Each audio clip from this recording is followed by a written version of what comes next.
ॐ अज्ञानतिमिरान्धस्य ज्ञानाञ्जनशलाकया चक्षुरुन्मिलितं येन तस्मै श्रीगुरुवे नमः। वाञ्छाकल्पतरुभ्यश्च कृपा सिन्धुभ्येव च पतितानां पावनेभ्यो वैष्णवेभ्यो नमो नमः।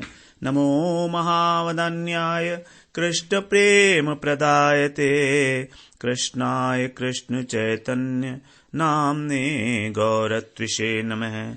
हे कृष्ण करुणा सिन्धो दीनबन्धो जगत्पते गोपेश गोपिकाकान्त राधाकान्त नमोस्तुते। तप्त काञ्चन गौरांगी राधे वृन्दावनेश्वरी वृषभानुसुते देवी प्रणमामि हरिप्रिये। वृन्दाय तुलसीदेव्यै प्रियायै केशवस्य च कृष्णभक्तिप्रदे देवी सत्यवत्यै नमो नमः। श्रीकृष्ण चैतन्य प्रभो नित्यानंद श्री अद्वैत गदाधर शिवसदि गौरभक्त वृंद। हरे कृष्ण कृष्ण कृष्ण हरे हरे, हरे राम राम राम हरे हरे। हरे कृष्णा। सर्वप्रथम मैं अपने गुरुपाद पद्म ओम विष्णुपाद अष्टोत्तर शत श्री श्रीमद् भक्तिवेदांत माधव गोस्वामी महाराज के चरण कमलों में अनंत कोटि दंडवत प्रणाम ज्ञापन करता हूं। हम लोग 5वां अध्याय का श्रवण कर रहे हैं भगवद गीता के। इसमें हमारा चल रहा है 17वां श्लोक, जिसको हम लोग बोल रहे हैं स्वभाव प्रकरण में आता है। तो 14वें श्लोक से लेके और 17वें श्लोक तक 4 श्लोकों में भगवान ने स्वभाव प्रकरण का वर्णन किया है। तो इसमें बताया था कैसे कि तद्बुद्धय तदात्मान तन्निष्ठा तत्परायणा गच्छन्ति पुनरावृत्तिम ज्ञान निर्धूत कल्मषः। कि जिसकी बुद्धि जो है भगवान के अंदर निविष्ट है, तद्बुद्धय तदात्मान, अर्थात जिनका मन उन्हीं का चिंतन करता रहता है, तन्निष्ठा, और उनकी निष्ठा भी एकमात्र भगवान के लिए ही है, परमात्मा में ही है। इस प्रकार से जो तत्परायणा मतलब भगवान के ही परायण हो गए हैं और भगवान के परायण होकर उन्हीं का आश्रय लेकर केवल उन्हीं को प्राप्त करने के लिए जो साधना है, जो साधन है, उसमें लग गए हैं। कौन सा साधन है? श्रवण कीर्तन स्मरण वंदन पाद सेवन। और क्या हो रहा है? गच्छन्ति अपुनरावृत्तिम, उसका फल बता रहे हैं। गच्छन्ति अपुनरावृत्तिम, उनकी संसार में कभी भी पुनरावृत्ति नहीं होती, क्योंकि ज्ञान निर्धूत कल्मषः। ज्ञान का मतलब यहां पर जो भक्ति रूपी निर्गुण ज्ञान है, उसके द्वारा उनके सारे कल्मष निर्धूत हो गए हैं, मतलब नाश हो गए हैं, संपूर्ण रूप से नाश हो गए हैं। निर्धूत का शब्द कहा ना, निर्धूत का मतलब है निश्शेष रूपेण। तो जो सारे के सारे पाप हैं, उनके अंतःकरण के अंदर जो दोष हैं, मल विक्षेप और आवरण, ये तीनों ही जिनके नाश हो चुके हैं, सब प्रकार के जितने भी पाप हैं उनके वो नाश हो गए हैं भक्ति के द्वारा। तो उनको अब पुनरावृत्तिम, उनका इस संसार के अंदर जन्म नहीं होता, पुनरावृत्ति नहीं होती है। अब इसमें हम लोग श्रवण करते हैं तद्बुद्धय। तद्बुद्धय का मतलब है जो बुद्धि उनके अंदर ही निविष्ट है। तो हमारे अंतःकरण में हम लोगों ने श्रवण किया 4 वस्तु हैं, 4 तत्व हैं। वो है मन, बुद्धि, अहंकार और चित्त। तो इसमें से जो बुद्धि है, ये अंतःकरण की एक वृत्ति का नाम है जो निश्चय करती है, जो विचार करती है। विचार करती है ये based on the past experience. चित्त जो है, चित्त हमारा जो पुरानी हमारी स्मृति है, उसका लिए एक बहुत बड़ा स्टोर हाउस है। It is a store house of the past memories. जितना भी हमारा अनुभव हुआ है पुराना, अनंत अनंत जन्मों का, वो सारा का सारा चित्त के अंदर संग्रहित है, कोड वर्ड के अंदर। अब जो भी इंफॉर्मेशन हमको चाहिएगी, डिसीजन लेने के लिए वो चित्त के पास अवेलेबल है, बहुत कुछ इंफॉर्मेशन है अनुभव के आधार पर, तो वहां से वो और उस अनुभव के आधार पर बुद्धि जो है निर्णय करती है, निश्चय करती है किसी भी कार्य को करने का या ना करने का। तो सबसे पहले साधक को यह निश्चय कर लेना चाहिए कि भगवान कौन है। अगर हम यहां पर परमात्मा की बात कर रहे हैं तो हम पहले समझें कि यह परमात्मा तत्व क्या है। यह परमात्मा तत्व है, भगवान ने कहा है, जो सर्वव्यापक है। 15वें अध्याय में हम लोग परमात्मा तत्व के विषय में 15वें में 13वें में श्रवण करेंगे इसके बारे में हमको कि परमात्मा क्या है। परमात्मेति उदाहरत, ईश्वर है सर्वभूतानाम हृदयेशे अर्जुन तिष्ठति। जो हृदय के अंदर तिष्ठ रहते हैं वही है परमात्मा, या जिनको ईश्वर कहते हैं।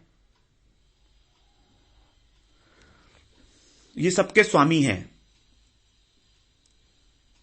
इसीलिए 14वें श्लोक में उनको कहा गया था प्रभु। हम लोगों ने जो अभी श्रवण किया, प्रभु कहा गया था।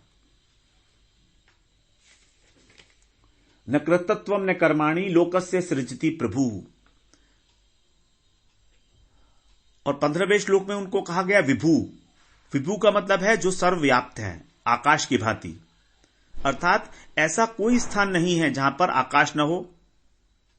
संसार के उत्पन्न होने से पहले भी थे भगवान, बाद में भी रहेंगे, और बीच में जो संसार रूपी प्रवाह है ये, उसमें भी बिल्कुल वैसे के वैसे ही हैं।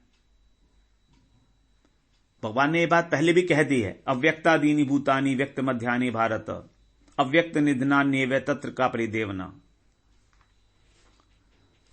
न त्वेवाहम जातु नासम न त्वम नेमे जनाधिपा। तो भगवान पहले भी थे सृष्टि से, सृष्टि के बाद भी रहेंगे, और सृष्टि के समय में भी हैं एज इट इज, क्योंकि वो माया के अधीश्वर हैं। और उन्हीं की अध्यक्षता में, उन्हीं की इच्छा से माया काम कर रही है। सृष्टि का जो पालन है और रचना है और संहार है, ये माया करती है।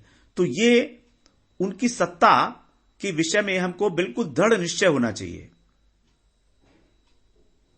यही है उनके विषय में विचार करना, तद बुद्धय। उनसे हमको अपना संबंध मानना। हमारे हृदय में स्थित है वो अंतर्यामी के रूप में, तो वो क्या है? वही हमारे पालक हैं, वही हमारे धारक हैं, वही रक्षक हैं हमारे। यो लोकत्रयम आविश्य विभर्ति अव्यय ईश्वर। 15वें अध्याय के 17वें श्लोक में बता रहे विभर्ति। विभर्ति का मतलब सबका धारण पोषण करने वाले हैं। और यो लोकत्रयम आविश्य, तीनों लोकों में प्रवेश करके सबका धारण पोषण करते हैं, और तो भी अव्यय हैं। अव्यय का मतलब अविनाशी हैं। ऐसे हैं वो भगवान परमात्मा। तो वो हमारा धारण पोषण करते हैं, तो हमको उनसे अपना संबंध मान लेना चाहिए कि हम उनके अंश हैं। और हमारा एक ही धर्म हो सकता है, क्योंकि अंश का धर्म हमेशा अंशी की सेवा करना ही हो सकता है, और कुछ हो ही नहीं सकता। और कुछ भी अंश का धर्म और कुछ नहीं है वास्तव में। तो ये हुआ तद बुद्धया का अर्थ, जिनकी बुद्धि उस परमात्मा तत्व के साथ तद्रूप हो गई है। तत् बुद्धया, पूरी तरह से निविष्ट हो गई है। अब वो और कोई विचार नहीं करती, संसार का विचार करती है जीवन निर्वाह के लिए। फिर आगे बता रहे हैं तदात्मान। तदात्मान है का मतलब है, यहां पर हम लोगों ने पिछली बार श्रवण किया था, आत्मा का जो अर्थ बताया था मन। तो जब हमारी बुद्धि में परमात्मा के बारे में निश्चय हो गया भली भांति कि वही मेरे इष्ट है, एक बात बुद्धि के अंदर बैठ जाए अगर, तो हमारा मन स्वाभाविक रूप से उसी का मनन करेगा, उसी का स्मरण करेगा। एक बार बैठ जाए, जैसे एक व्यक्ति की शादी होती है। अब उस व्यक्ति की शादी होती है तो उसने एक बार अपनी बुद्धि में यह बात बिठा ली कि ये मेरी पत्नी है,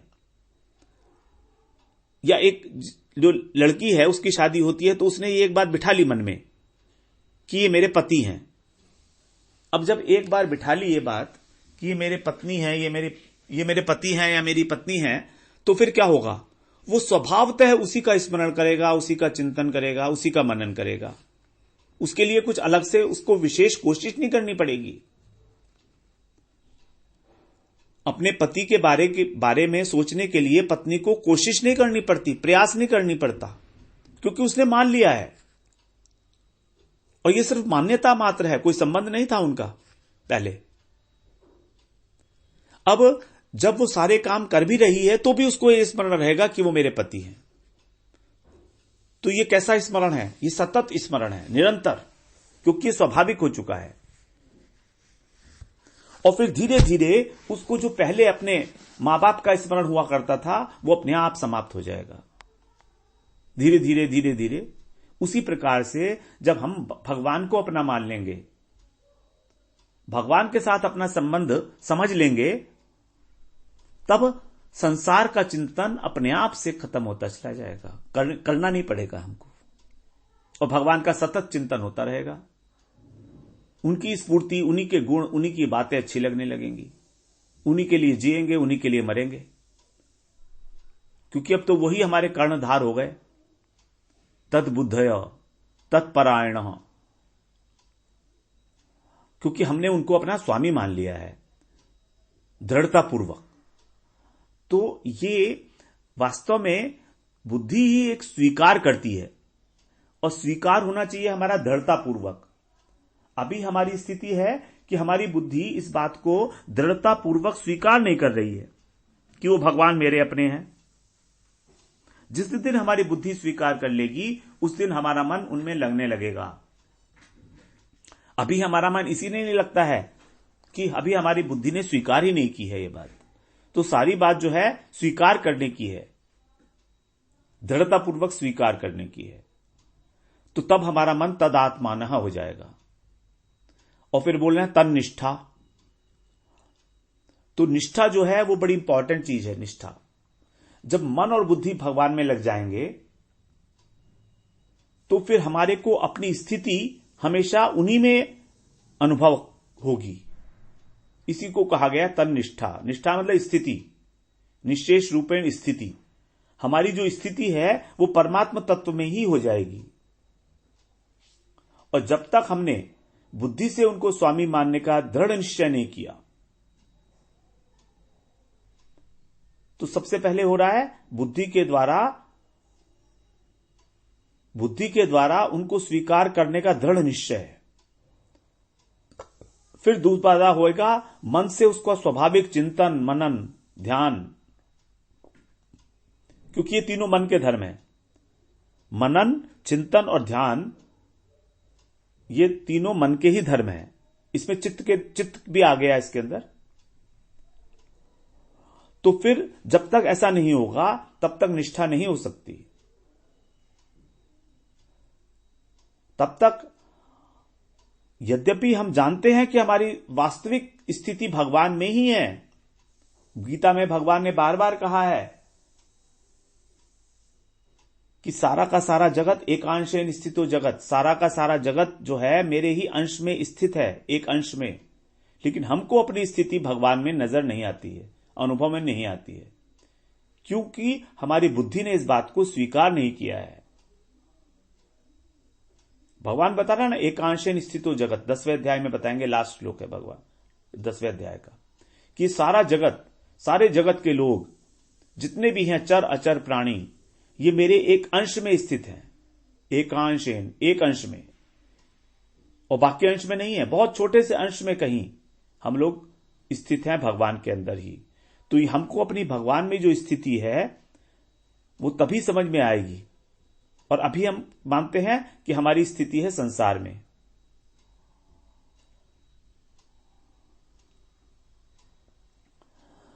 तो भगवान ने तीसरे अध्याय के तीसरे श्लोक में 2 प्रकार की निष्ठा बताई थी, कर्म योगी की कर्म निष्ठा और ज्ञान योगी की सांख्य निष्ठा। लेकिन यहां पर भगवान जिस निष्ठा की बात कर रहे हैं, तन निष्ठा, ये निष्ठा अलग है, ये विलक्षण है उन दोनों से।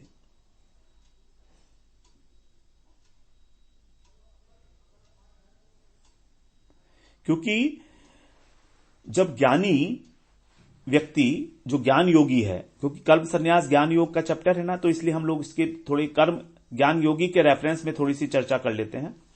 तो ज्ञान योगी जब ज्ञान को भी भगवान में न्यस्त कर देता है, न्यस्त का मतलब है छोड़ देता है, अर्पण कर देता है, तब यद्यपि उसको जो आत्मज्ञान हुआ है, सात्विक ज्ञान है, तो वो सात्विक ज्ञान भी नाश हो जाता है उसका भी। तो उसके अंदर फिर तब उसको उसके अंदर परमात्म ज्ञान का, परमात्म निष्ठा का उदय होता है। भगवान ने यही बात उद्धव जी को बताई है श्रीमद् भागवत में। यो विद्या श्रुत संपन्न आत्मवान नानुमानिकः माया मात्रम इदम ज्ञात्वा ज्ञानम च मयि संन्यस्येत। यो विद्याश्रुत संपन्न, हे उद्धव, जिन लोगों ने विद्याश्रुत, विद्या का मतलब विद्या ग्रहण करके उपनिषद आदि के द्वारा, और श्रुत माने श्रवण करके, शास्त्रों का श्रवण मनन निधिध्यासन करके आत्मवान, जो आत्मवान बन गए हैं, अर्थात जिन्होंने आत्म साक्षात्कार कर लिया है और जो क्षत्रिय विद्या से संपन्न है, श्रुत संपन्न, तथा नानुमानिक है, न अनुमानिक है, जिनका जो निश्चय है वो अनुमान पर निर्भर नहीं करता,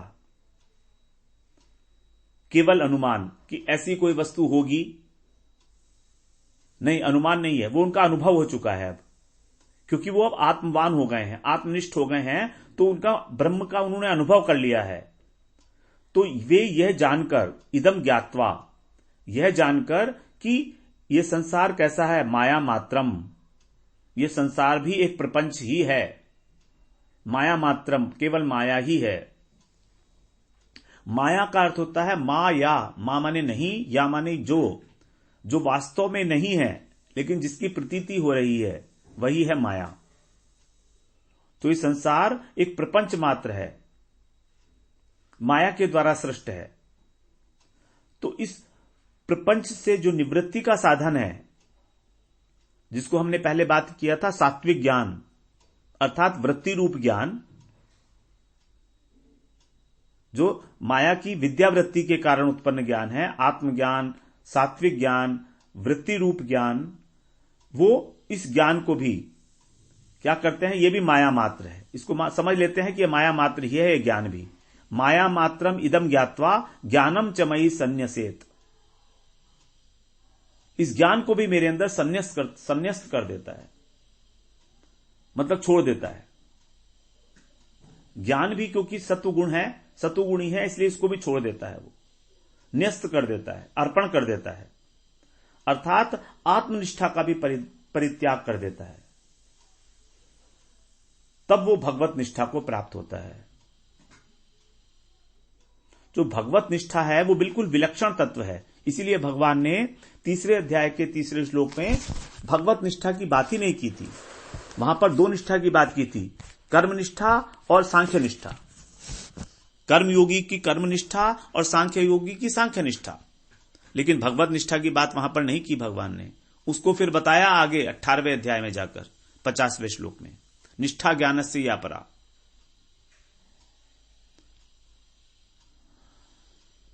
तो हम यहां पर बात कर रहे हैं कि उस आत्मज्ञान को, जो सात्विक ज्ञान है, जो वृत्ति रूप ज्ञान है, उसको भी माया मात्र समझकर वो आत्म साक्षात्कार करने वाला पुरुष, जो आत्माराम है और आप्तकाम है, वो भी उस ज्ञान को संन्यस्त कर देता है, मतलब छोड़ देता है, अर्पण कर देता है, भगवत अर्पण कर देता है।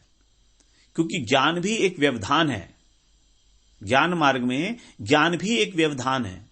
ब्रह्म सायुज्य की प्राप्ति तभी होती है जब उस ज्ञान को भी छोड़ दिया जाता है, क्योंकि वहां पर 3 लोग हैं, ज्ञान, ज्ञाता और ज्ञेय। तो ज्ञेय है ब्रह्म, ज्ञाता है जो जानने वाला है, और ज्ञान। तो इसमें अंत में जो त्रिपुटी है ये भी खत्म हो जाती है और सिर्फ मात्र एक ही वस्तु रह जाती है, ब्रह्म, ज्ञेय पदार्थ ही रह जाता है वहां पर। तो ज्ञाता भी लुप्त हो जाता है और ज्ञान भी लुप्त हो जाता है।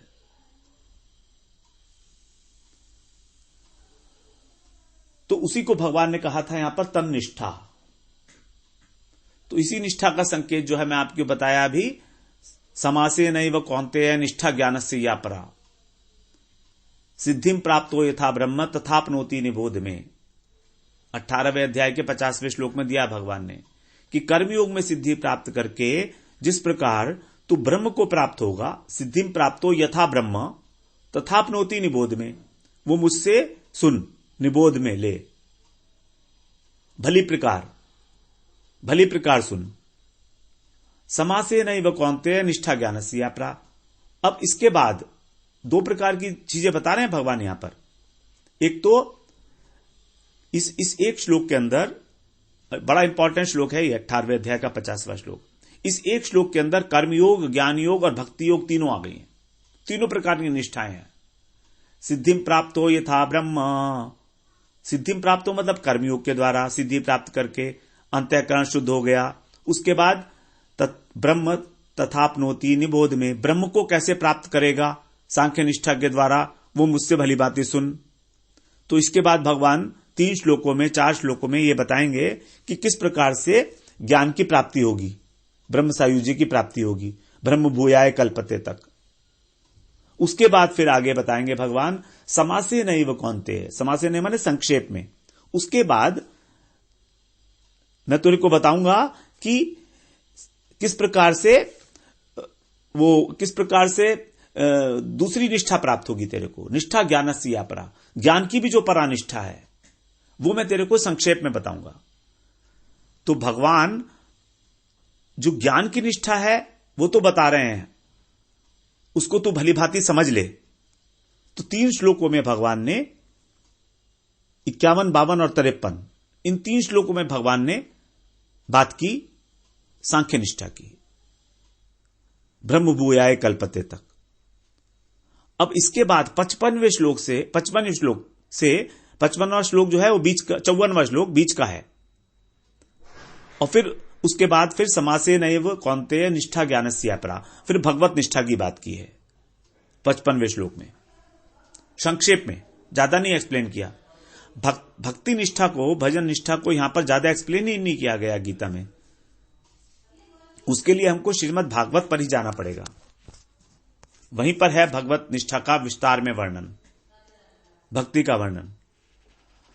तो यहां पर सिर्फ संक्षेप में बताया भगवान ने भगवत निष्ठा को, संकेत मात्र किया। अब हम बात करते हैं तत्परायणः। तत्परायणः का मतलब है परमात्मा ही मेरे आश्रय स्थल हैं, सर्वश्रेष्ठ तत्व हैं, उनके अतिरिक्त अन्य किसी की भी सत्ता ही नहीं है। अन्य व्यक्ति, अन्य पदार्थ, अन्य वस्तु, किसी की सत्ता नहीं है। क्यों? क्योंकि उन्हीं से शक्ति प्राप्त करके सारे प्राणी और जगत जगत की उत्पत्ति हुई है।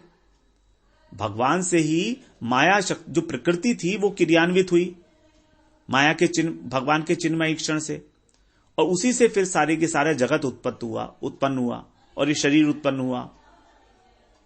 जितने भी शरीर हैं, प्राणी हैं, वो सबके शरीर के जो बेसिक एलिमेंट्स थे, 20 एलिमेंट्स, 5 महाभूत, 5 तन्मात्रा, 5 ज्ञानेंद्रियां, 5 कर्मेंद्रियां और मन, बुद्धि, अहंकार और चित्त, टोटल 24 तत्व, ये सब प्रकृति के द्वारा उत्पन्न हुए हैं और प्रकृति उन्हीं की शक्ति है। तो अर्थात ये सब भगवान के ही हैं। तो वही एकमात्र श्रेष्ठ, परम श्रेष्ठ उपास्य तत्व हो गए हमारे। तो जो इस प्रकार उनको स्वामी मानकर और उनकी सेवा करता है तत्परायणा, शांत भाव से, वही है तत्परायणा, जिसने भगवान को ही एकमात्र आश्रय मान लिया है अपना, वो उनके पूर्णतः परायण हो चुका है। उसी को कहा गया है तत्परायणः। तो यहां पर हम लोगों ने श्रवण किया तत्बुद्धय तदात्मानः तन्निष्ठा तत्परायणः।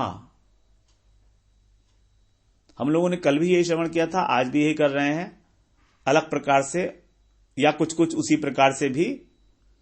जिससे कि हम लोग इसको अच्छी तरह समझ लें एक बात को। तो बड़ा इंपॉर्टेंट है भगवान के अंदर बुद्धि होना, भगवान के अंदर मन लगना, भगवान में निष्ठा होना, और इस प्रकार जब सब कुछ हो गया तो फिर तो भगवान का आश्रय ही एकमात्र आश्रय होगा हमारे लिए। फिर आगे बता रहे हैं ज्ञान निर्धूत कल्मषः। ज्ञान निर्धूत कल्मषः का मतलब है कि जो अविद्या रूपी कर्म है वही है कल्मष। पाप और पुण्य दोनों ही बांधने वाले हैं और यही मल है। विष्णु पुराण में बताया गया है अविद्या कर्म संज्ञान्या तृतीया शक्ति रिष्यते। बड़ा क्लियर है, अविद्या कर्म संज्ञान्या। इसका मतलब हुआ कि जो कर्म की संज्ञा वाली अविद्या है, जिसको कर्म भी कहा जाता है, अविद्या कर्म संज्ञान्या। संज्ञान्या मतलब संज्ञा, तो कर्म की संज्ञा वाली अर्थात कर्म कही जाने वाली जो अविद्या है, अर्थात अविद्या रूपी कर्म, ये क्या है? तृतीया शक्ति रीक्षते, ये भगवान की तीसरी शक्ति है।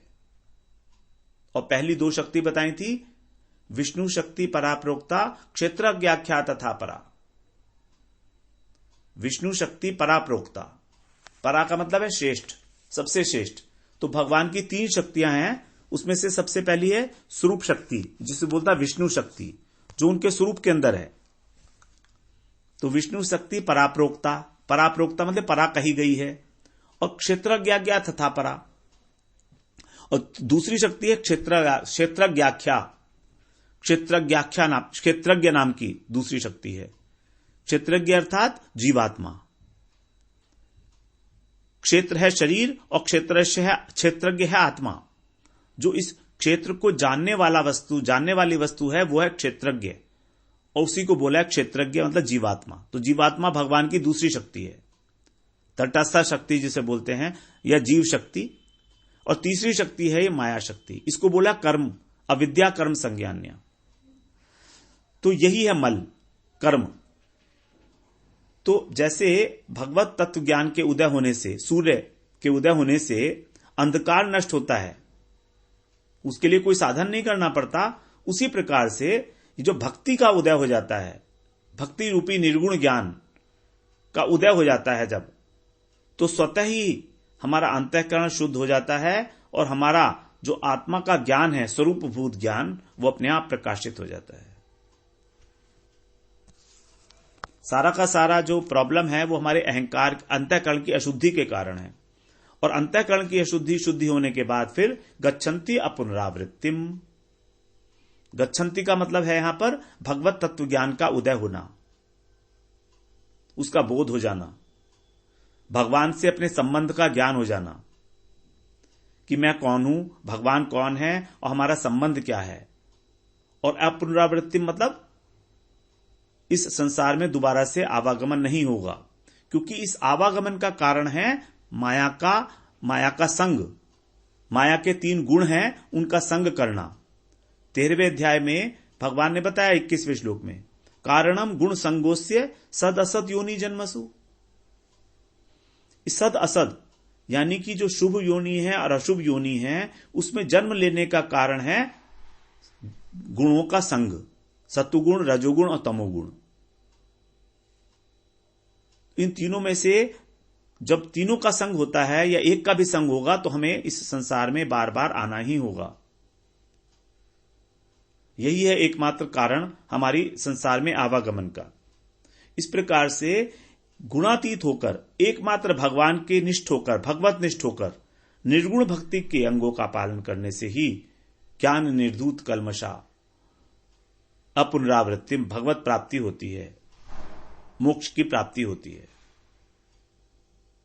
तभी सारे पापों का क्षय हो जाता है और बंधन, संसार बंधन नाश हो जाता है। तो ये हुई हमारी 17वें श्लोक की व्याख्या। अभी हम लोग कल से फिर जो अगला प्रकरण है हमारा समदर्शन प्रकरण, 18वें श्लोक से हम लोग उसका श्रवण करेंगे। वाञ्छाकल्पतरुभ्यश्च कृपा सिन्धुभ्येव च पतितानां पावनेभ्यो वैष्णवेभ्यो नमो नमः।